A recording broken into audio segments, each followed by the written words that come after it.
Okay, it's another beautiful day in oh so curious land. I'm Andrew. With me today are Mags and Roland. We are three curious minds just trying to tell time, you know. And how are you guys doing today? It's good to see you. Good to see you. How was LA? Oh, Still foggy. Still smoggy. So we don't have we have fog occasionally, but Gotcha. the smog lives here. Roland, how's it going? It's good. It's good. I'm just, hiding in my basement per usual. Good. Is it everything safe? Everything in order down there? Lights are running out. The more rooms are running out of light bulbs, but it's like 88 degrees outside and it's humid. So I'm just avoiding things right now. Operators are standing by. Send lights, send love, send food to Rolan Underground. Please. You need all the help we can get. I'm very desperate. It is apparently, I'm getting a note from my producer here, the International Day of Families. Of families. You don't turn your back on family. There it is.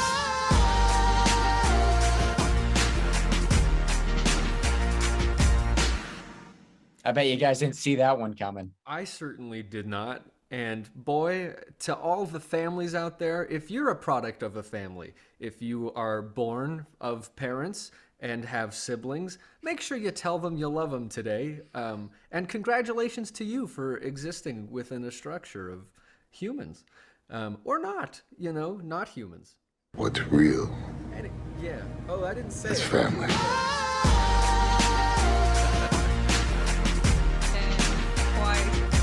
I don't know if I ever told you guys, but I actually come from like a long line of families. Do you? I also. Yeah. Brother never told you never threaten a man's family. Isn't it weird that it's 1 week after Mother's Day? I feel like that was planned. This is the first I've ever heard of International Families Day, and Yeah. I feel like it was something that never existed before. Why are we just hearing about this now? Don't say the F word. That's just like triggers I it. was surprised he didn't go for it. I don't have friends. No, Oh, I got okay. family. It's just a delayed reaction. That's all that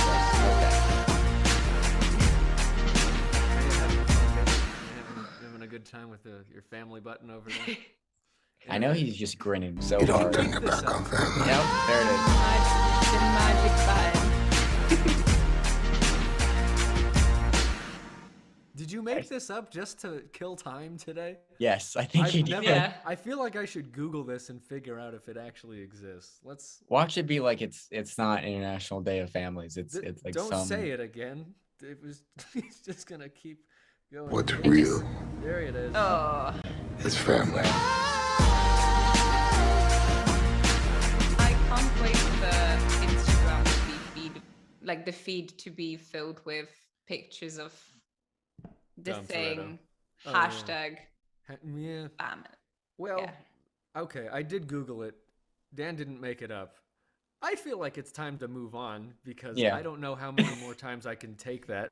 Not to say that it probably won't show up at some other point during the show. Nobody's safe when it comes to Dom Toretto. But No. before we do that, why don't we get a little bit of a rundown and see what's going on this episode? We got an interesting one for you. Roland, what is happening today? Well, here's the rundown from Underground. Quick hits. Then we're going to do a review on Firestarter, that new one from Stephen King. It's a movie. Then more of me. Great. Not to spoil it, but I have an episode. Then we talk about, can you be uncanceled in these cancelable times? We do a Downtown Abbey preview, maybe. Who knows? Are we? I don't know. But it's on it. I paid to read off the screen. I did my job. I did my service. You definitely did your job, and for Thank you. that, You fulfilled we your thank you. duty. I tried. Salute Job. you. Thank you. Wow. Well, look what showed up there. Nope, we're You know just going to what? ignore it. We're not going to read off the screen. Why don't we just move right Next along one. and see what the quick hits are for today? Let's see the quick hits. Alright, time for some quick hits. Here's what went down this week. We started off with our very first sneak peek at the long-awaited Avatar sequel, Avatar: The Way of Water. Last week, 20th Century Studios exclusively played the teaser trailer in theaters before Doctor Strange in the Multiverse of Madness, and they have now dropped it online for everyone to marvel at for the upcoming return to the world of Pandora this December. Early in the week, we got news that the BBC has chosen its new Doctor Who, Ncuti Gatwa. The Rwandan Scottish actor is best known for his award-winning work on the Netflix drama comedy Sex Education. Whew, almost tripped over that one. Of course, the biggest movie in the world right now is Doctor Strange in the Multiverse of Madness. Try saying that 5 times in a row. Trust me, I have. It stormed the box office last week to the tune of $187 million domestically and $450 million worldwide. And going into its second weekend, the latest Marvel blockbuster is already past the $500 million mark. Now it's got its sights set on perhaps becoming Marvel Studios' very first billion-dollar movie since 2019's Avengers Endgame. That's like 2 years ago. Yeah, it's been a while. Alright, so next up. Empire Magazine revealed an exclusive first look at Chris Hemsworth's Thor and Natalie Portman's Mighty Thor posing together as marketing ramps up for this summer's Thor: Love and Thunder. And from everything that we have seen so far, this really might just be the most fun superhero movie of the year. Alright, lastly, just when you thought you were out, they pulled you back in. Let me repeat, just when you thought you were out, they pulled you back in. That's right, I'm talking about family. I don't have friends. I got family. Okay. On the heels of Louis Leterrier replacing Justin Lin in the director's chair, Fast X, or Fast 10, depending on however you want to call it, the movie basically has now added another star to its cast, Alan Ritchson. Known for his roles in DC's Titans and Amazon Prime Video's Reacher, Ritchson has now joined an already star-studded cast that features newcomers Jason Momoa, Brie Larson, and Daniyal N. And of course Vin Diesel and, the rest of the gang. And of course, these guys are all coming in for the 10th entry in the Fast franchise, a franchise that is all about family. You don't turn your back on family.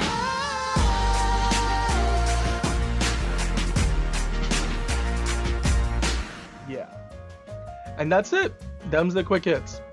Okay, well, by the way, I gotta ask you, what did you do to celebrate Friday the 13th? Because we watched Firestarter, and we'll be reviewing it on this week's show, so make sure to check it out and let us know if you enjoyed the film. Daddy. What's going on, sweetie? Firestarter is a good story. It makes use of the supernatural in an approachable way.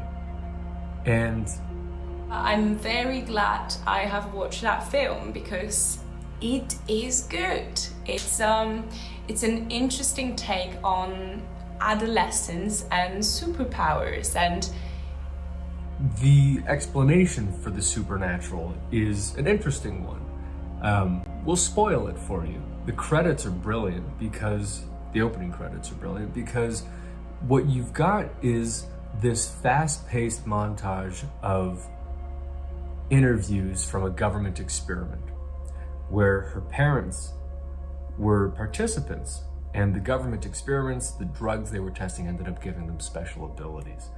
And being the offspring of 2 experimented subjects, our main character is born with the ability to start fires with her mind. It's pretty nuts. it gives you those implications. And that's a big nod to It's Always Sunny in Philadelphia because of the implications. Sorry. Right, implications of what will happen to her, what her life could be, what her teenagehood will be.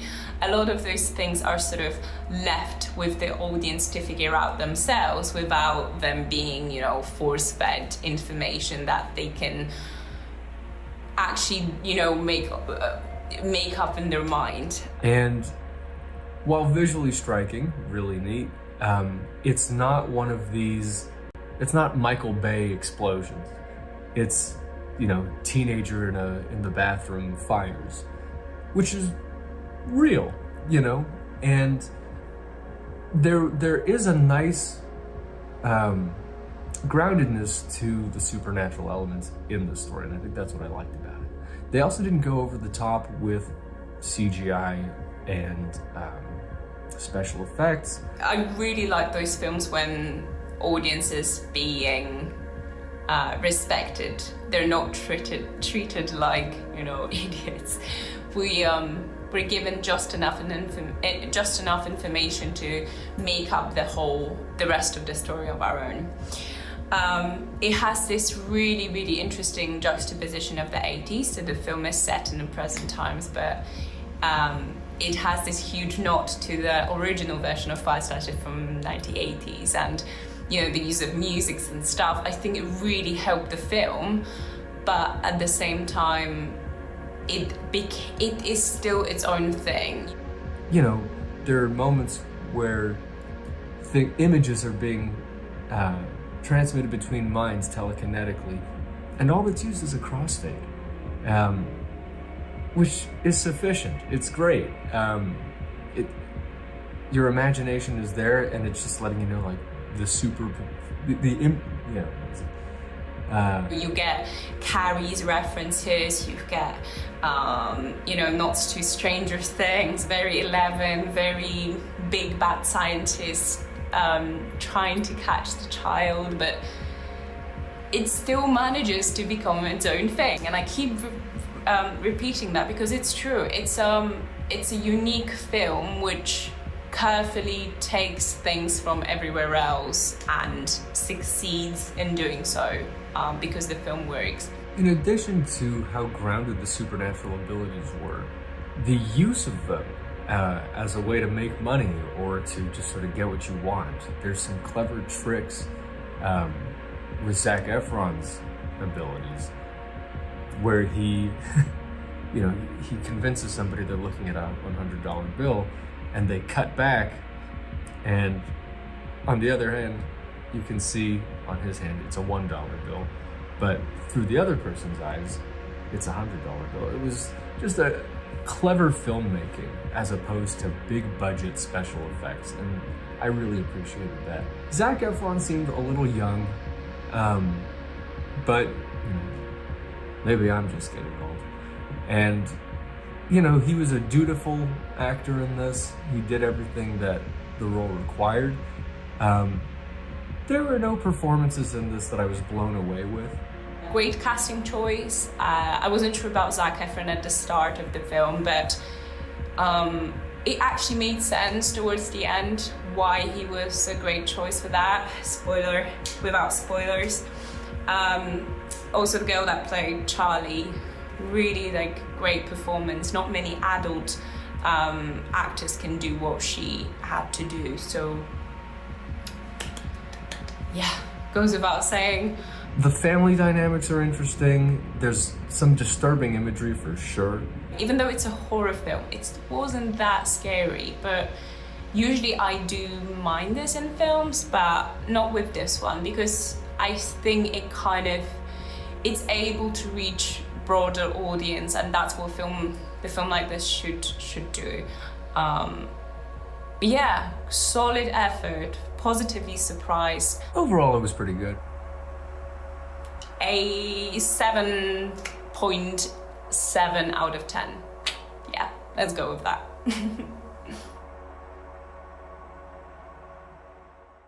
Hi, welcome to Rolan Underground, where we talk about what's happening in the world above while in my grandparents' basement. I'm your host, DJ Sweater Weather. DJ Sweater Weather. An actual job I did. Fun fact. Anywho, I went biking. It was terrible, but it was my girlfriend's birthday. I guess you're obliged to do that, but it was terrible. I hated it. Apparently I'm not good at it either. But I did it. I got through it, and let me tell you something. There was one thing that got me through it, and it wasn't my girlfriend's support. It wasn't like, oh, I need to do this for myself. None of that ridiculousness. It was theme songs. It was TV show theme songs that really pumped me up, that made me finish the ride. So I thought we'd do a little something cool. We'll make a tier list.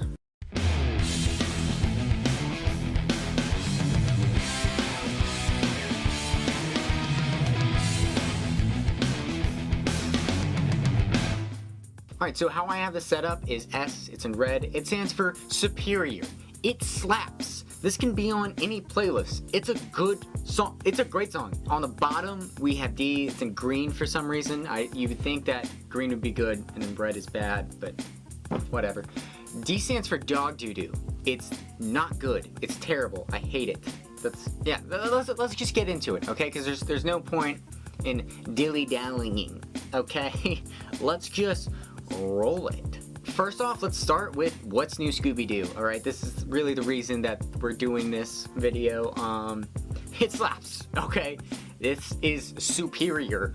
It was just so good. Like, it rocked, it was cool, and then this was also like the era of Hex Girls, which don't get me started. So it's going in slap territory. Next up, this one's a little harder. Danny Phantom. I love Danny Phantom. Alright, it was a great show. I loved it. It was so creepy and it was cool. And that's what the theme song is. It's so creepy and it's cool. But it starts off with this kind of horror rock and then it goes into rap. I'm okay with it. I'm cool. I'm liking it. And then it goes into like this weird pop change in the music, and that's too much. And honestly, it just, in that short amount of time, you shouldn't be changing the genre so much. I'm putting in an A because that's what's holding it back. Alright, next up we have the Teenage Mutant Ninja Turtles. I tried my best not to be biased about this, okay? The Teenage Mutant Ninja Turtles have gone through so many iterations, you know, so many reboots, and so many theme songs. And let me tell you something.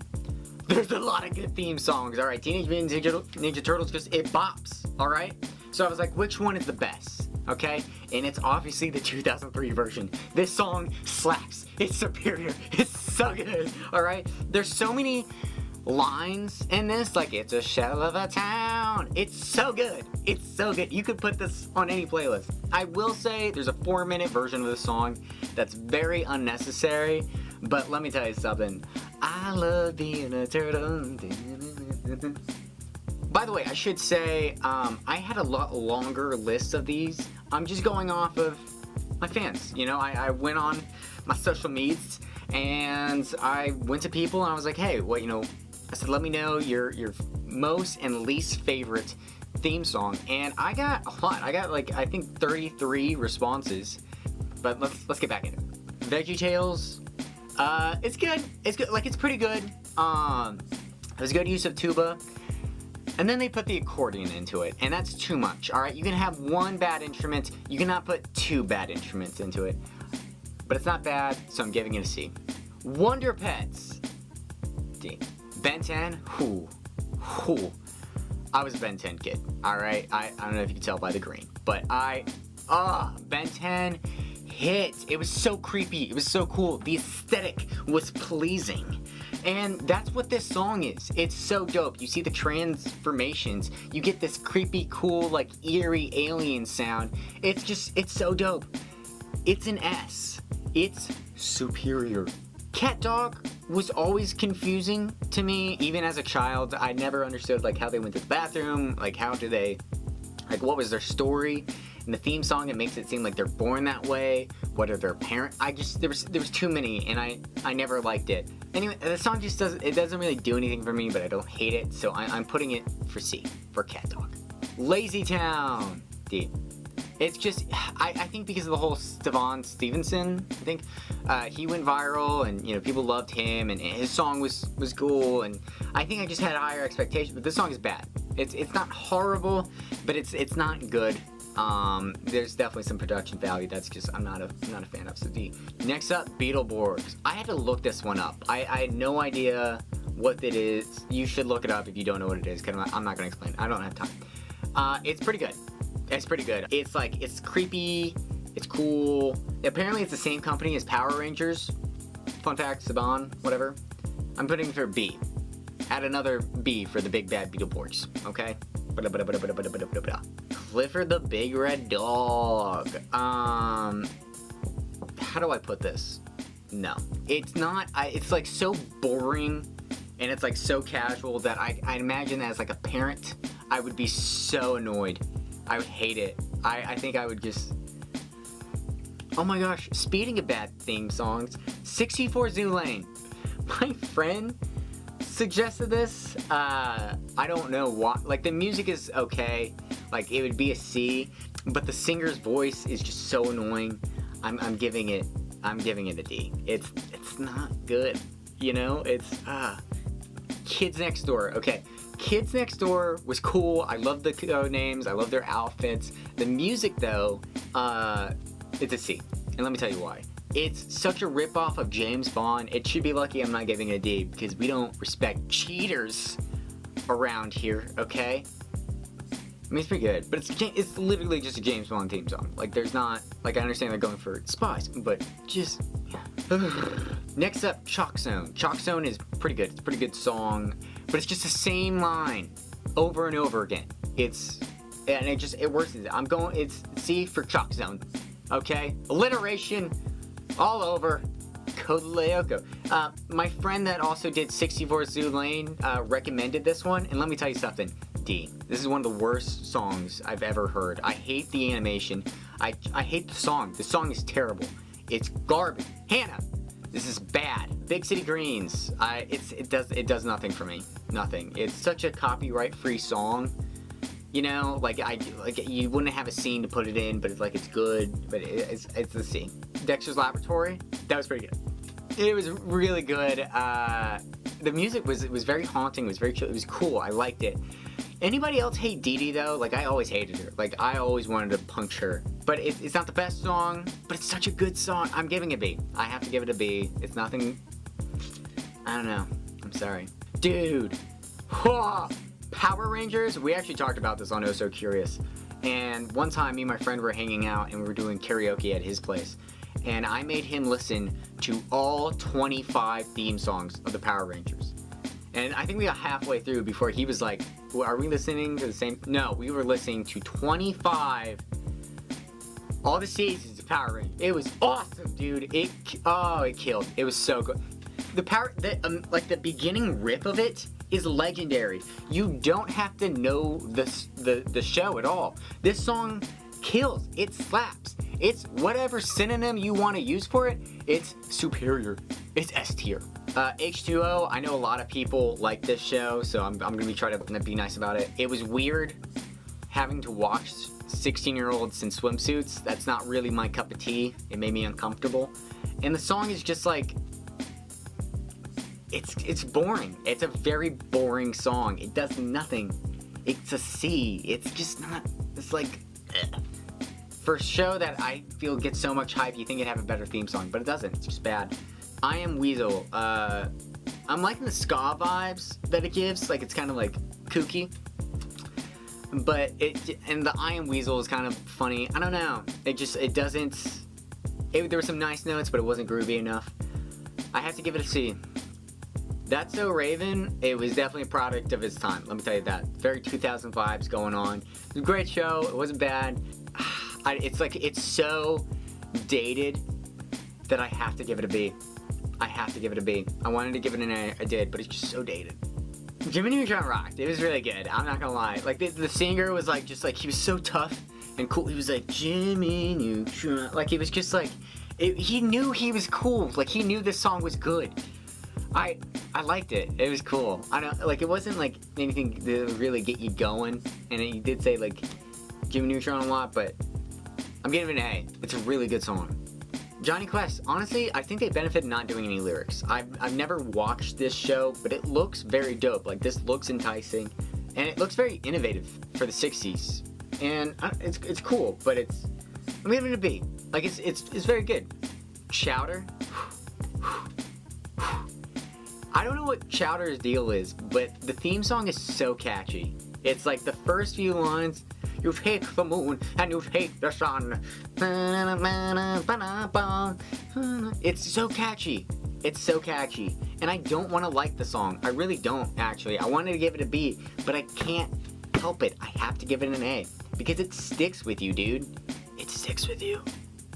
Honestly, the memes for Barney have just ruined any possibility for Barney again. It's just, every time I look at it, I'm like, this is horrifying. Have you guys seen the, like, Resident Evil, but it's Barney? It's terrifying. I hate it. I also hate its theme song. It's just Yankee Doodle. It's a cheat. It's a ripoff, and we don't respect that. So it's bad. Little Einstein, everybody, oh gosh, this had such a hold on like Gen Z, like Zoomers and like young millennials, and I just couldn't. And I get it, like I understand. It's a great song, and I hate to admit it, but let me tell you something. It's too needy at the end. It's like, oh, I need you. So I'm giving it an A. Lizzie Mcguire. Okay, Lizzie Mcguire. I remember my cousin Madison. Shout out. She loved this show. I don't know why I always attack her with this show, but I do. The theme song is terrible. It's garbage. It's like a lot of these songs are like, oh, it's just lame. Like that's why they're deep. This is genuinely a bad song. Like the production value is not good. It's very terrible. Rewatch it. I think you're getting nostalgic about it. Ned's Declassified. Oh, dude, this song was good. This song was really good, and I definitely watched this show to help me through middle school. But I don't know if it really helped. But it's got the same problems that So Raven. It's too dated, but it's a good song. It's good. Pink Panther is a classic. I had to pick all these pictures for these, and there's so many bad edits of Pink Panther. Like in real life, and there's none of them are panthers. They're all like tigers and lionesses. It's very weird, but you don't have to like jazz.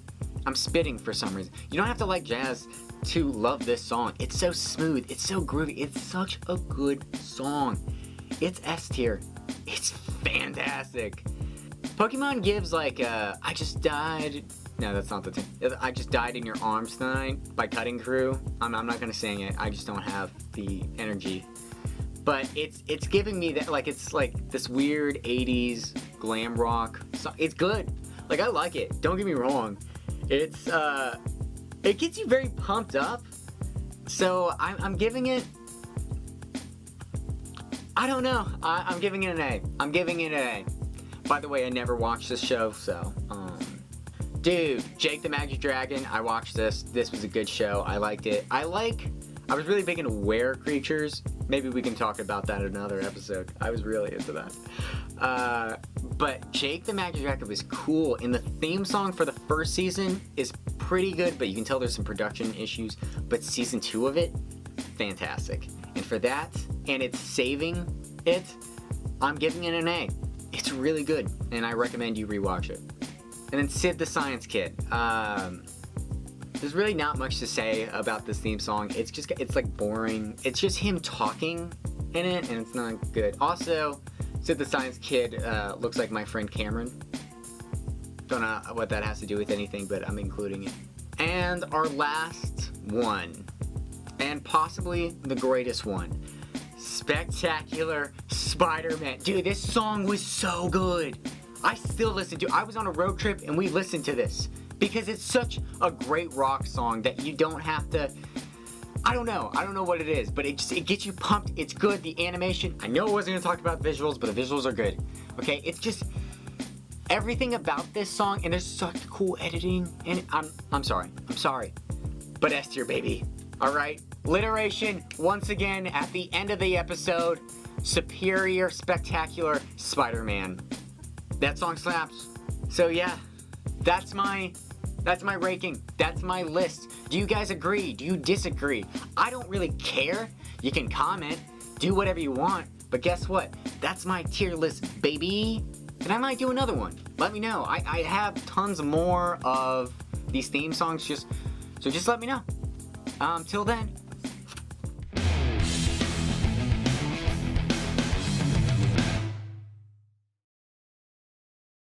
All right, let's be honest. He did horrible things, but he's got a nice facial hair. I think just Jealous? a little bit.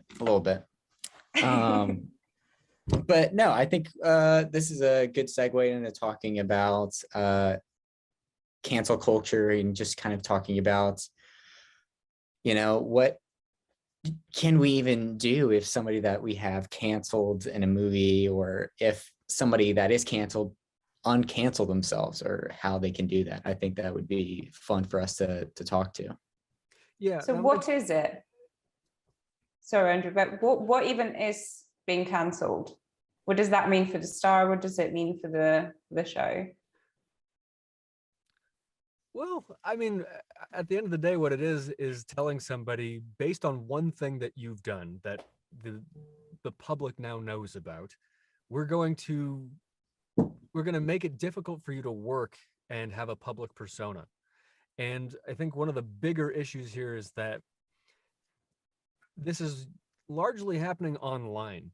You know, these are people on Twitter who say like, let's stop supporting one person. Let's stop watching these movies. Let's stop going to their shows or watching their TV shows.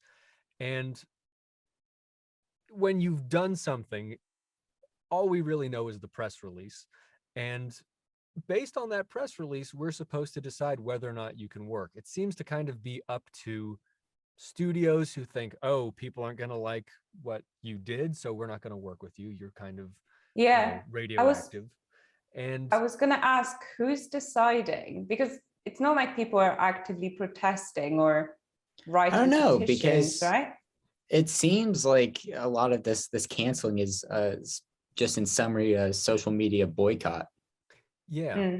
So but it does affect the actual studios and who they choose to put in their movies, you know, and it does end up leaving these people without work.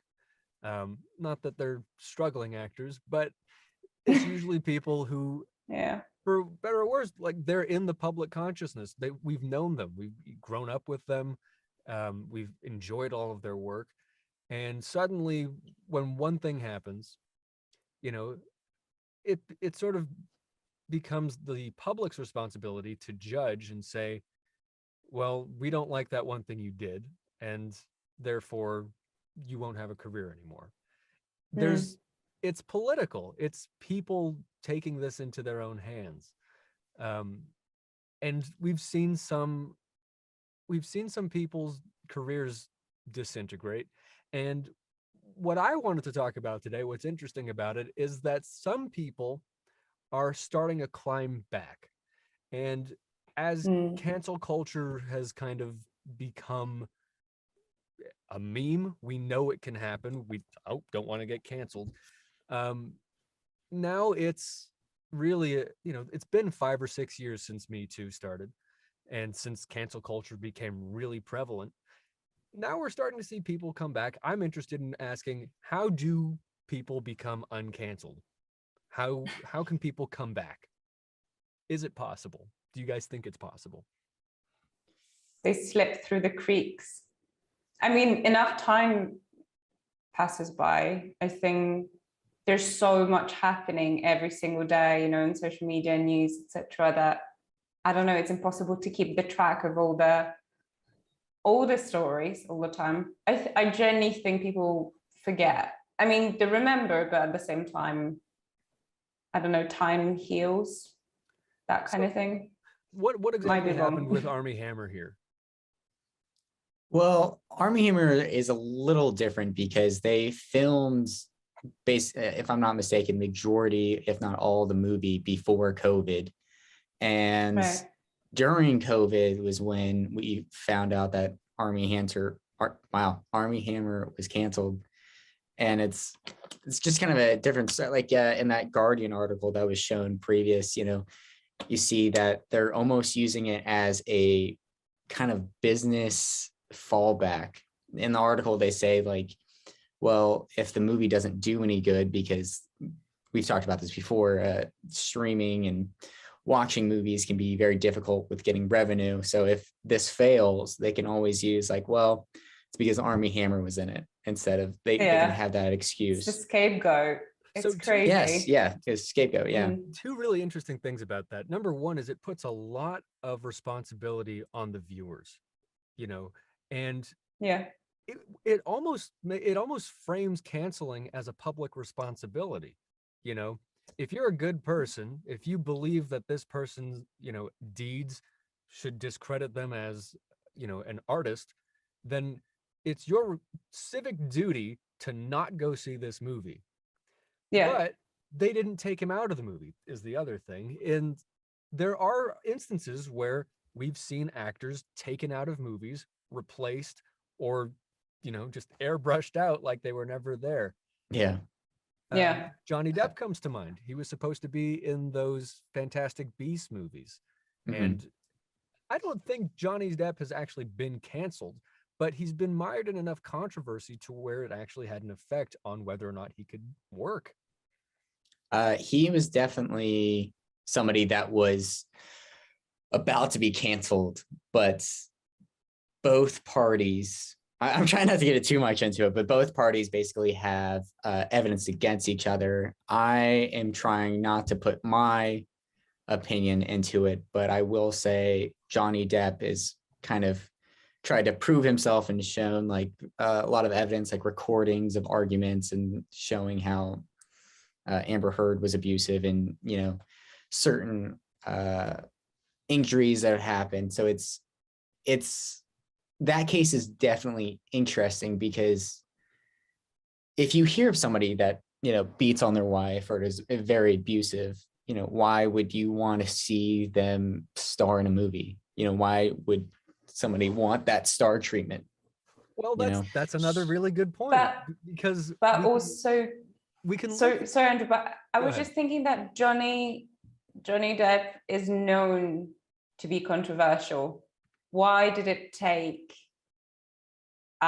this huge, like highly publicized case and have to completely cancel him? And I don't know.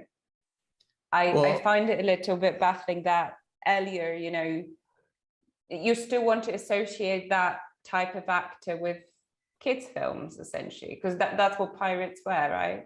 They were mainly aimed at children. Like, why would you cast such controversial persona into a kids' film? That Just out baffles of me. curiosity, what other controversial things has Johnny done? So he was arrested, right? And you know, there was some heavy drinking, some fights, things like that. I cannot remember the details, but yeah, I find it interesting that it took that much to. Oh, and I'm not saying by any means that it's not a big case, but That's definitely a different side of cancel. That's more along the like 2000s version of cancel, if that makes sense. It's hard to say if somebody has, you know, drinking problem or addiction versus like they actually assaulted someone. You know, if that's the case, then why would they allow Robert Downey Jr. to have that mess up of a past? Then that just turns into, can we forgive someone and can they move on? Well, with their lives? Robert Downey Jr.'s whole, you know, public persona is a redemption arc. It is the story of somebody who took control of his life and became Iron Man, you know. But when we look at something on the flip side of that, like Kevin Spacey, who was a wonderful, wonderful Frank Underwood. People loved the Frank Underwood character on House of Cards because he was horrible. He was really, I mean, he gave you chills.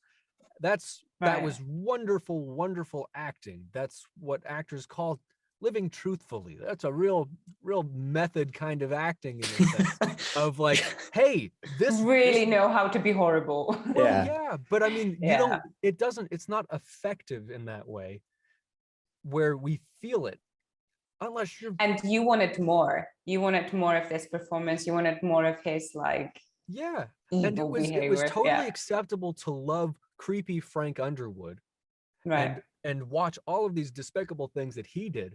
But as soon as we look at the actor and he's a completely different kind of despicable, suddenly we have to kill off the character. We erase him from the show. It's like it never even happened. And the actor disappears. And then we go back through his whole filmography and we go, well, you know, yeah, I loved American Beauty or I loved Seven, and now it's, can I even enjoy those things in my memory? Yeah. And not to forget, and there was also that movie where he was straight up replaced. Like they shot, that's what I was thinking of earlier, Andrew, when you were talking about just getting replaced. Like Christopher Plummer took over for his role. I don't remember the movie. All the Money in the World, I think. And then Mads Mikkelsen. Who? Oh no, sorry, that was Johnny Depp. Sorry, I was thinking of Johnny Depp and But yeah, being it replaced by happens. Mads Mikkelsen. But yeah, it. Oh, yeah. It happens. But yeah, can we separate art from the artist? Like I before we started the meeting, guys, I told you like it was fascinating being taught films of like Roman Polanski and stuff, and sort of really investigating how brilliant his artwork was, and then yeah, the lecturer briefly just mentioning towards the end. Oh, and by the way, he's also done X to Z. Yeah. And yeah, it was left at that. But his films are still being taught and praised and still seen as, you know, the work of art. It's very, where do we draw the line? How I see it is that all of that media and all of these things, no matter how awesome they've created, they're already out there. You know, we've enjoyed them for so long. You know, we've picked at it and say like, this is amazing. I love the scene. I think you have to separate the art from the artist because of what that might have done for somebody before these things come out about them. But we shouldn't let them continue creating, because that's just, then you're supporting them. Yeah. You're supporting them as a person. Like, I'm just going to say it, Chris Brown, people are always like, oh my gosh, you know, he was a fantastic dancer, like, oh, all that great music. Yeah. He had such a good right hook to Rihanna, you know, all these, but he still he wouldn't get canceled. I find that hilarious. That What's Yeah. interesting about that is that it didn't happen in the last 5 years. yeah, That was mid 2000s. Cancel culture wasn't a thing. People weren't on While Twitter ago. empowered with this idea that, hey, if enough of us bully the media, and if there's enough of us who are trying to discredit a person, we actually have enough power democratically to say, you're done. And yeah, sometimes they're wrong. It almost happened to Aziz Ansari when an article came out about him. It almost happened to Chris Hardwick. And after Harvey Weinstein, when all it really took was a hashtag and 2 words right after that, well, now there's 6 million, 7 million, 8 million, 10 million people talking about this one guy. And now we're going to airbrush his name out of movies we've been watching for 30, 40 years. yeah. Yeah. It's that kind of thing with Harvey Weinstein is honestly one of the really good things that came out of the Me Too movement and all that, because he would have been doing the same thing for possibly decades, you know? Sure. Kept going. Yeah. Yeah. Kevin Smith But- actually was telling a really good story about Harvey Weinstein. He says, you know, I owe everything to Harvey, you know, he gave me a chance and stuff like that, but he's a shitty fucking person that did a lot of bad things, and I don't want to associate with him whatsoever. Right. But it's really going back to what you said. As long as you don't continue, like we don't continue supporting on what they will do in the future, it's fine. But I don't know, there should be clear separation between, hey, this is the past work. Well, it was a really good piece of work. Let's leave it at that. But yeah, whether they're good human beings, not necessarily. But yeah, the work is stunning. it seems like you guys are both saying that once somebody's canceled, there is no path to redemption.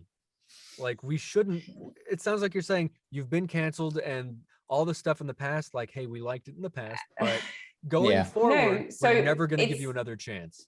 So it's like you saying people that go to prison, they do their time, and when they get out, they shouldn't have a shot at living. No, that's not what I'm saying. But people should essentially pay the consequences of their actions. Everyone should. What are the Yeah. consequences, Yeah. and how long do they last, and what is a sentence? Because the court of public opinion isn't terribly, you know, there is no judge saying 14 years, you don't get to be in any movies. Yeah. It's a great question. Great question. It's hard to So- say. And that's the thing. It's like, everybody knows that you can get canceled. Nobody knows how long it lasts. Nobody knows if there's a way out. And again, right now, the most interesting case to me is Louis C.K. Yes. because Hmm. he got canceled. and he disappeared for a year. And then he did this underground comedy set that went viral because somebody filmed it. And then he disappeared for a little bit longer. And he's been kind of peeking out from the shadows, being like, is now a good time? How about now? And what he's finally done is he self-funded his own comedy special. I mean, that's after losing his show, after losing a bunch of deals that and I mean, there was I think he lost $38 million in 1 year of potential, especially that he could have made a lot of money. Disappeared, and then he comes back and he does this thing on his own, and he says, you know, I don't care if Netflix is going to give me a special or not. I'm not going to wait for HBO to ask. I'm going to film it myself. I'm going to sell tickets to the show. And you watch this thing, and the theater is packed. And he walks out on stage, and they're applauding for him, and they're excited to see him. And then there's people like me who said, you know, I don't know how this went. Let me pay $10 just to see if anything's changed. Because for me, I go, you know, he's trying to build back what he lost. I don't know if it helps or not, but the title of the special is called Sorry, and he's got, you know, 10-foot letters that say sorry behind him the entire time. I mean, I'm actually amazed, because unlike him, many of those actors and, you know, celebrities just went into hiding and they just stay there. They're not even trying to reappear. He's trying to fight it. That kind of makes me respect. He owns to it. Well, so that's the interest. There's a couple things about it. First thing is that through the entire special, he doesn't address any of the controversy at all. And aside from that, like, he's out there on stage and he's leaving it to the people to bring him back. But through the last couple of years, he's popped in and he's done things, you know, live in small clubs. What that says to me is that the path to redemption may not be being in a movie with a major studio and being, you know, on screen in a Netflix film. It may start with going to clubs and being a person in real life and interacting with real people and saying, hey, I'm the real guy. I'm in a room with you right now. If you have a problem, and I'm sure you get heckled no matter where you go. Yeah. But that's something that occurred to me, is that maybe your path to redemption is public appearances, is interacting with people like a real person. Yeah. Because there's something to it. There's a separation between who you are online, who you are on screen, and who you actually are in a room with people. Is it the case of, sorry. No, you're good, Max. You're good, Max, I promise. Because is it the case of being forgiven? It literally just kind of occurred to me, as being cancelled means being forgotten.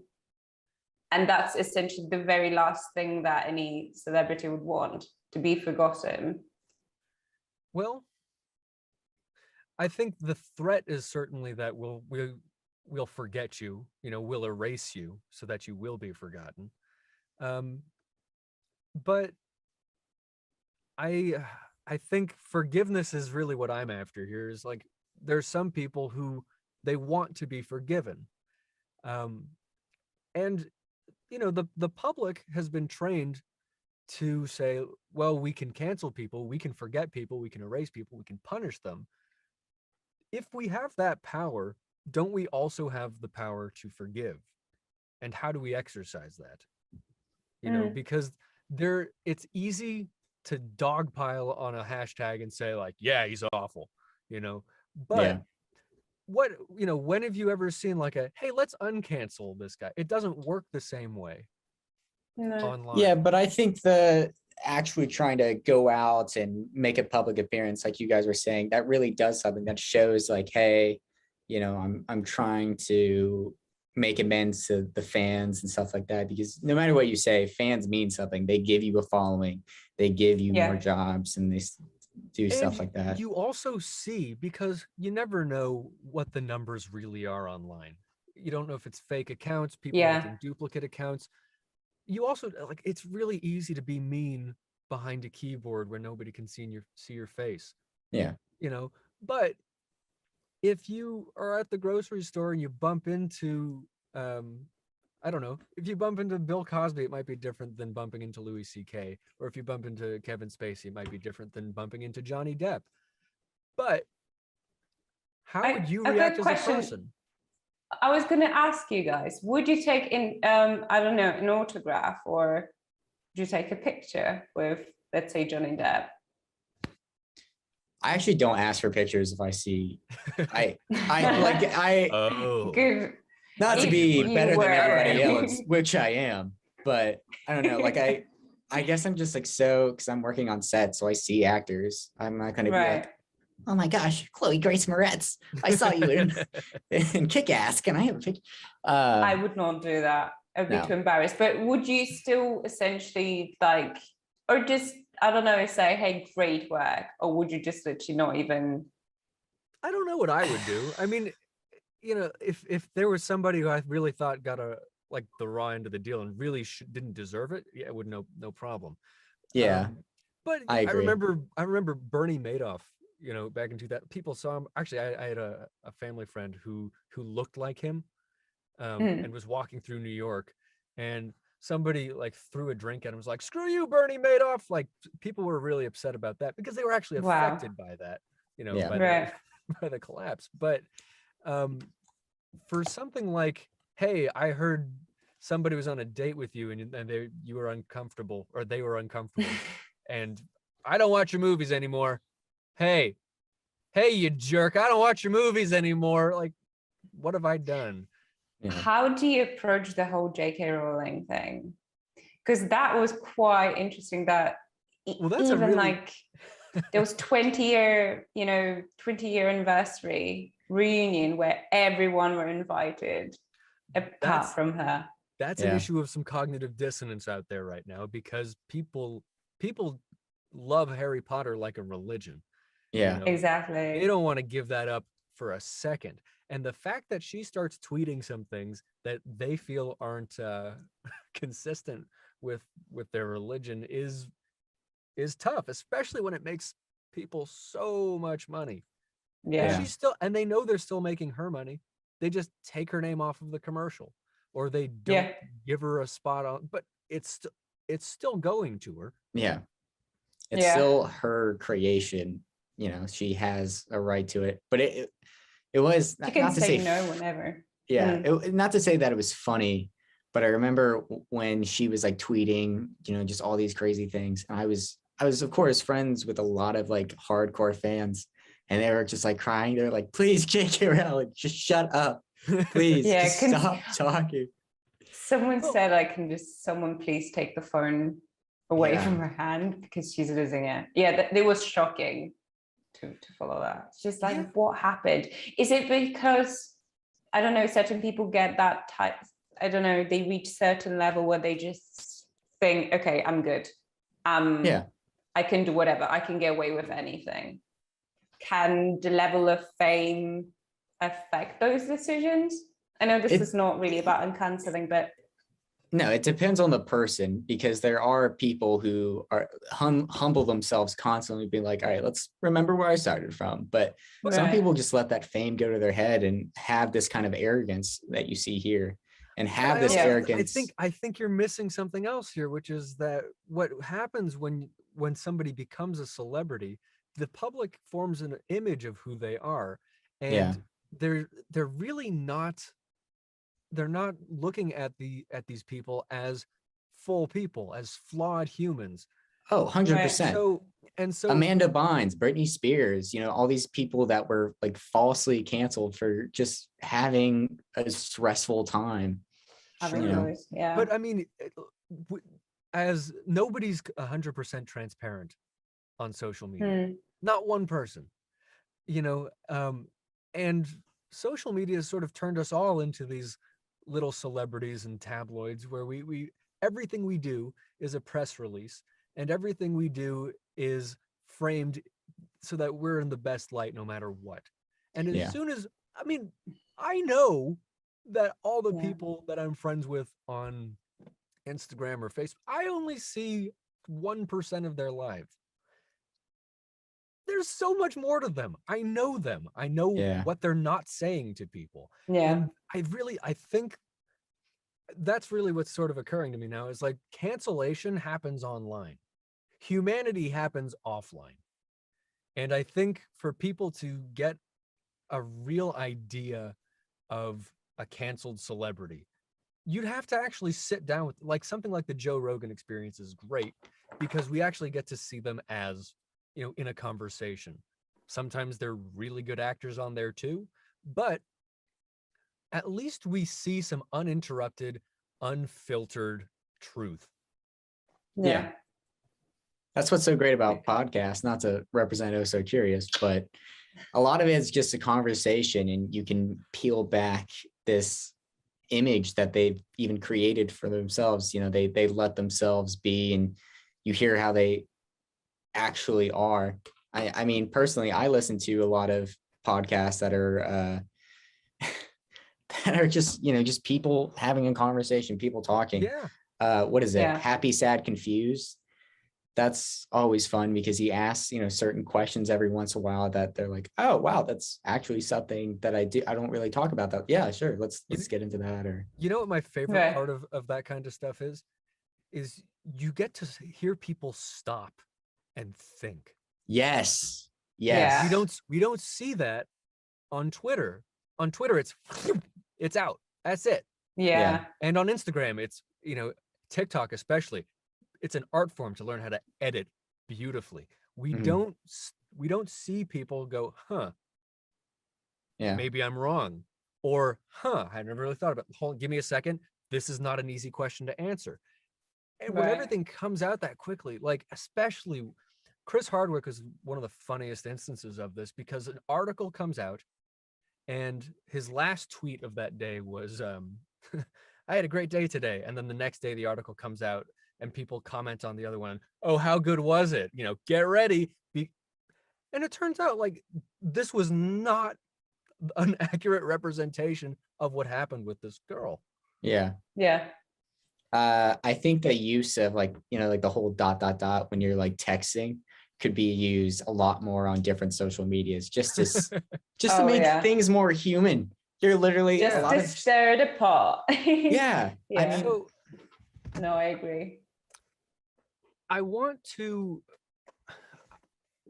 mean, the reason I wanted to talk about this kind of stuff is because I think we need to outline some kind of path for redemption. I think we've kind of hit on a couple of things here, like, you know, maybe it's public appearances, maybe it's going on something like Joe Rogan and that's what a lot of people do is they get that uninterrupted 3 hours with him to talk about things. But he can really ask, you know, deep questions. You know, it helps. You have to be willing to tell the truth and show your flaws and show yourself completely. And to show some kind of remorse. You know, I mean, to have 10-foot letters in back of you is one thing. I would have liked to see Louis address what actually happened, even if it was within the stand-up set. Okay, however, but there are boundaries. I feel like some celebrities really abuse that. Look at Demi Lovato. So it got me thinking because she went under Rogan literally at the same or closely around the same time as she released her new music video, where essentially the whole music video is based on her ODing in a hospital. It was super graphic. And I remember, you know, all the comments were flooding with saying how, you know, they're proud of her and stuff like that. But I just thought she's literally monetizing on her tragedy right now. That was my sort of, A lot of people do that. Tragedy gets clicks. Yeah. But I mean, do you really? I mean, some things should be kept private, no? Oh, Not anymore. yeah. No. No, I mean, there's so much. I mean, Call me old fashioned. when you bring up like the ellipsis, on like, for me, it's just stop social media. Like we're all acting like we're celebrities. We're all, what's the word I'm looking for? I mean, we're moderating our lives, and we're curating our lives and showing people like this is a selection, filtering. Wow. Thank you, Daniel, who is producing today from behind the scenes. That is the word I was looking for. Dan. And isn't it interesting that Instagram even calls them filters? That is literally what we're doing. We're putting a distortion lens and color correcting everything so that it can't possibly be real. And we shouldn't be confused when reality comes in and it doesn't look the same. Yeah. To get back onto the question of, what can someone do to uncancel themselves? I think it just kind of goes without saying there's some crimes that, these people do that's just, that's unforgivable. Like, how can you let somebody come back in the limelight when you've known that they've actually hurt multiple people, Sure. But with kind of, and I hate to use the word softer type things, like what Louis C.K. did was a lot softer than what Bill Cosby did. A lot. I mean, Bill Cosby was somebody that everybody loved, father for generations. He was a clean comic, he was this and that, influenced so many people. And I was actually watching Comedians in Cars getting coffee with Jerry Seinfeld. And there was an episode with Seth Rogen on, and they were talking about when Bill Cosby got a Lifetime Award, they were there for it. And they were talking like, isn't this great? And then Hannibal Buress came up to Seth Rogen and he was like, nah, screw Bill Cosby. And he was like, what? Bill Cosby is like one of the most loved people and stuff like that. And he was like, nah, he drugged and all this stuff like that. And he was like, a week later, all the accusations about Bill Cosby came up in the media and stuff like that. I don't know how Hannibal Buress found out, by the way. But that guy's a trip too. Yeah. Like a good trip. But yeah. We're investigating. Yeah. Well, also, he's out of jail, right? Bill Cosby. Mm-hmm. It's crazy. How is he doing? Trying to be uncancelled or living in the shadows? Yeah, dude's like 90. So I don't know, really. Yeah. Probably on like a tons of pain medication. But so is it easier for celebrities who were essentially known to be bad to be uncancelled? Is that known to be bad? I mean, someone who had a semi-controversial life to, I don't know, unless any, in compared to any other celebrities who's just like, oh, that's out of nowhere, that wasn't expected. Do you think someone who's known to be a, I don't know, quote unquote baddie has a higher chance to be redeemed in a few years over someone who's been seen as a saint and there's definitely a double life? People love drama, It's never a good idea to claim you're a saint. Really, because you can really only fall short of something like that. And if you're somebody who's greedy, or even like, if let's say you're not an actor but you're a CEO of a company and like you're using child labor and like you're actually, it's like, okay, we're not going to build you up to be something more than you are. Yeah, I think to your point though is that when we do filter ourselves and when celebrities are filtered for us and when they go on a talk show and they're just, hey, the most fun guy telling a really fun story, we don't see anything except for that saint picture. It makes it worse because you think that's who they are. You think they are these nice and caring people, and then you hear of them doing this horrible deed, and it just, the hypocrisy, it hurts more. Yeah. You feel like you've been fooled, cheated. Yeah, because we see something that we're not used to seeing, because we're presented with a different image. And I don't think you get canceled for one thing for one day. No, it's a pattern for sure. I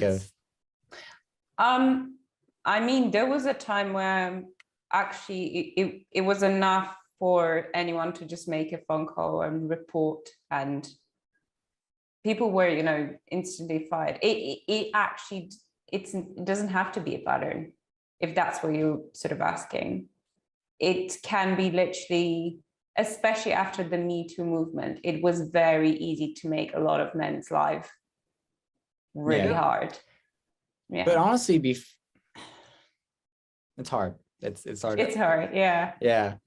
I don't expect us to find answers, but it's very interesting to, because we have seen something of a cancel culture. Not really. I keep thinking of the Green Mile for some reason, which is just a horrible thing. I don't know. This is where my mind is going. I'm thinking I'm just thinking of both sides, and I want to say of how I think it's a good thing that a lot of these people are getting canceled. I'm trying to think of more people, but there's just some people that I don't think that need to be working. If there's rumors of you eating people, of you being a cannibal, I don't really think you should be working up. That's me. But I'd there's like to verify them before we can. Let's. Yeah, of course. Sure yeah, but I don't. For me, because the question here for me is, when we grow up with an attachment to art, whether it be a performance, even music, I like to think that, if it changed our lives, if it really affected us and it was valuable to us, we shouldn't forget that it touched us in that way. Yeah. And if we're being told that this person is evil and now you can't like the art, I think that desire to reconcile your love for the beauty they produced that's really where this desire for forgiveness comes from. You want to see, how do I reconcile that beauty with the ugliness? And for a lot of artists, the ugliness in their life is what leads them to produce something beautiful. And I think to show remorse is important, to somehow make amends is important. But more than anything, I think that there's a responsibility that the public needs to take on, which is the responsibility of forgiveness, because they gladly took on the responsibility to cast aspersions and cancel people. I think that's, you kind of touched on something that I really like. Yeah. Taking responsibility, social responsibility. We can't always, try not to get too political, but we can't always trust, the government and the judicial punishments and all these things. And sometimes just regular people have to get together and say, this person did a terrible thing and we cannot support them in any way. Yeah. I guess what I would also add is that I think audiences have become really sort of overpowered and a little arrogant with the power of social media. Which comes with all aspects of humanity. Yeah, but very I mean, eager to judge. There's this mob rule that even goes further than just canceling, but like people doing petitions for like, we want a new season of this show, or bring back this character, or people like, I did fan art for this and we want to see this character, and then the character ends up existing. I think that there's too much power given to people who aren't even part of this, who just but want you to could make things happen.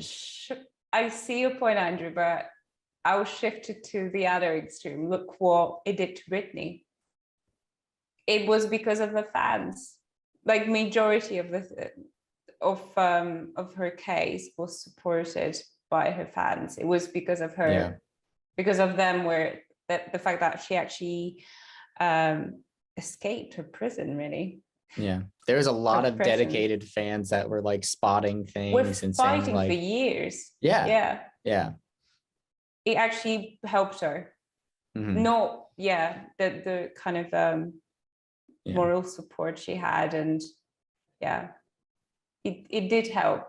So but yeah, this was generally because they knew someone was punished unfairly, whereas as you said, I mean, you need to prove whether, first of all, you have to have a proof for it, whether people actually did something wrong or not, before you jump into conclusions and start smearing them all over internet just because you have nothing else to do with your life, rather than to just get into someone else's business.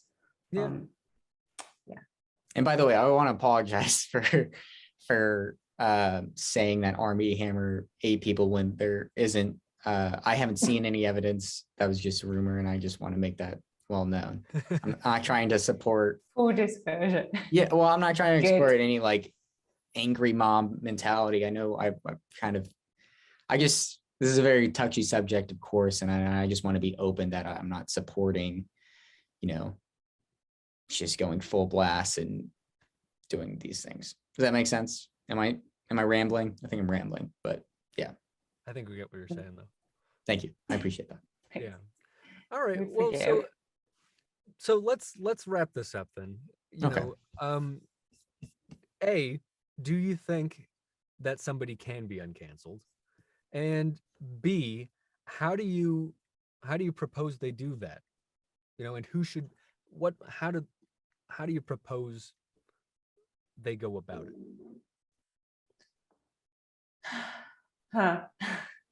I mean, it's our own personal decision, I feel like, but I think what Louis C.K. is up to kind of works for him, and it kind of proves to be working and be successful in the whole uncanceling method. I don't know, showing remorse and really admitting, first of all, to sorry, I screwed up, but still trying to I don't know, face the music.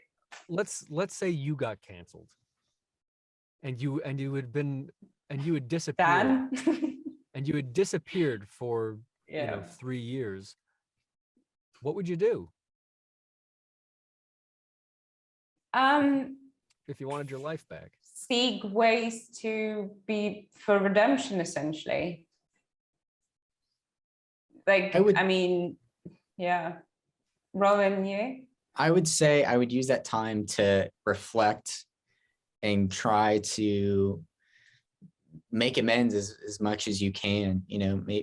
Right. It's hard. I would say definitely do things for your community. I'm really big about karma and trying to bring the balance. So if you've spread a lot of evil and negativity, the only best thing to do is try to counteract that by trying to do some genuinely good things, and don't go to the press about it and be like, hey, check it out, I'm building a garden for homeless people.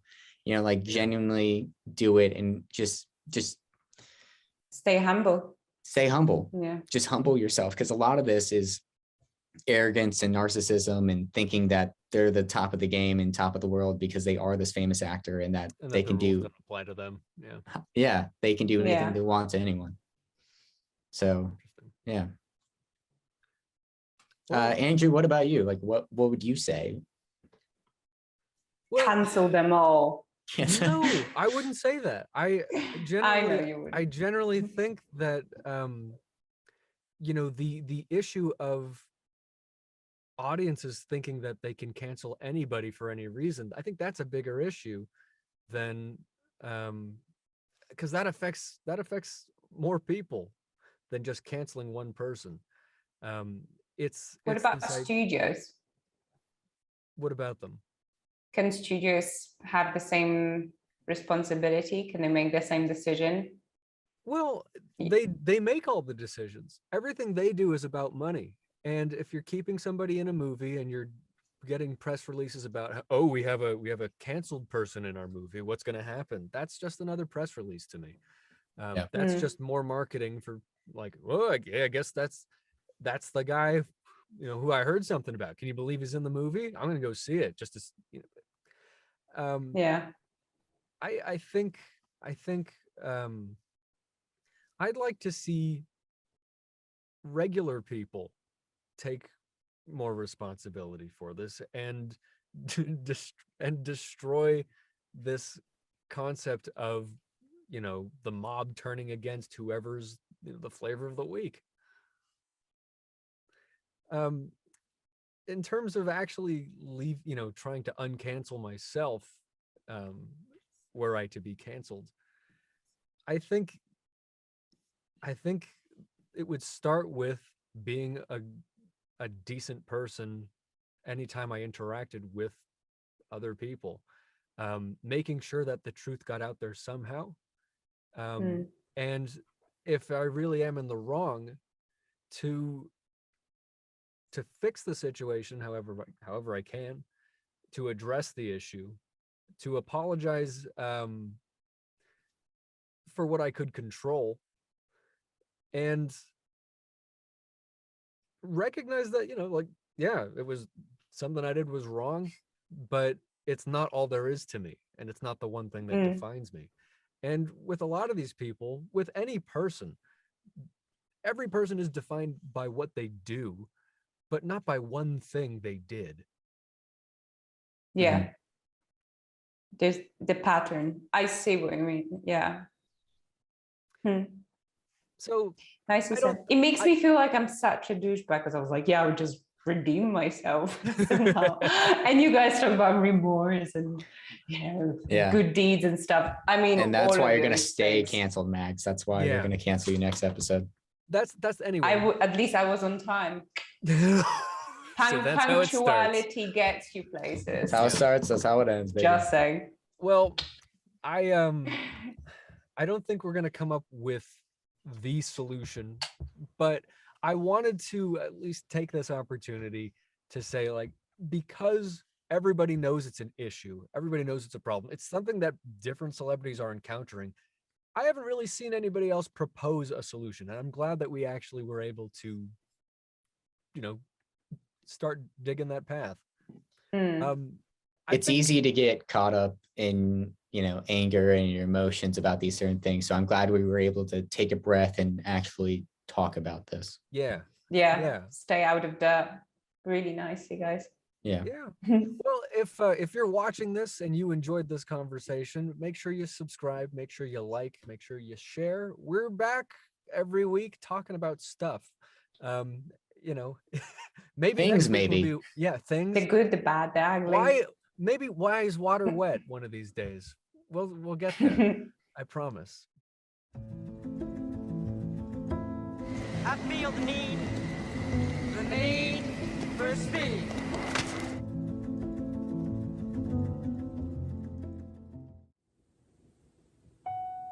What can really be said about Top Gun that hasn't been said? To call it a film is misleading. It's a montage. There's really no plot, nothing really at stake. One of the characters dies in an accident that was nobody's fault. They go to war. They celebrate. He comes back to school to be a teacher. On an aesthetic level, this movie communicates a completely different story. Films communicate on a number of levels. There's the script, in which we hear the words, but there's also how scenes are constructed, what actions the actors are told to take, where they're told to stop, what they're wearing, and a lot of the mise-en-scène and on-screen elements, gestures, the blocking of certain scenes is as suggestive and subliminal as something like Koyanis Katsi. There's really no story to make a sequel to. I found some of the aerial sequences to be tiresome and redundant.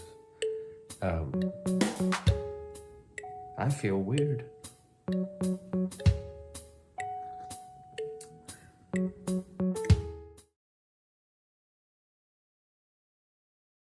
What an insightful discussion and interesting show this is. Such genuine opinions and good commentary. I am looking forward to next week. We are going to be talking about all these cool things coming out. But what else? What else are you guys excited about for next week? I'm excited to have a good conversation about horror. I love horror and I love A24, so it'll be fun to talk about existentialism and the scariness of nothing. It'll be fun. It'll be good. You think that's the secret to A24? It's existentialism? You think that's what makes them? Because there is some flavor that I do like about A24, but I can't quite put my finger on it. It'll be interesting to get to the bottom of it all. Yes. I'm trying to like hold my tongue. Like I'm trying not to say anything too much. I understand. I understand. It's first time for us talking about horror, no? It's quite exciting. We had a fun Halloween trivia episode. That was nice. Sure. Yeah. But we haven't had a full episode dedicated to horror. No, I don't think so. Wow. Well, A24 does more. Okay, they do more than horror, but No, they do. No, it's just like, but They A24 horror is like, it's a different level. Like there's some that come close to it, and there's like a certain brand that it has to it. Yeah. Well, I'd be interested to see what it is that you think is in their secret sauce. But we're also looking forward to Top Gun Maverick 2020. That seems like that got delayed. We're also looking at Men, and Obi-Wan is coming out. I can tell somebody's excited about that one. Is that a bowl of rice? Don't tempt him, Dan. He's starving. That's so mean. It's so mean. I don't know if you use that bit like right before, but I've just complained about like how I'm so hungry and I can smell the food from across, and it's like my favorite restaurant too, Kuru. Oh, Roland's a little cranky, a little hangry. He was debating having just maybe a couple grains if it wouldn't, if it would please the court. Yeah. Well, three. He's a hungry boy. This is my purgatory. You know what? That's literally what this is. Well, let's not keep Roland waiting any longer. I'm excited for next week. In the meantime, before now and then, you can find us on all of the different social media things. We have our own website that's currently being developed and renovated. It's going to be incredible. We're on Twitter, we're on Instagram, we're on Facebook, YouTube, Spotify, and wherever you get your podcasts. And you know what? After today, after those 3 bowls of rice, I gotta say, we're a pretty fun group of people to hang out with. So, till next time, thanks for watching. This is bullying in the workplace. This is terrible.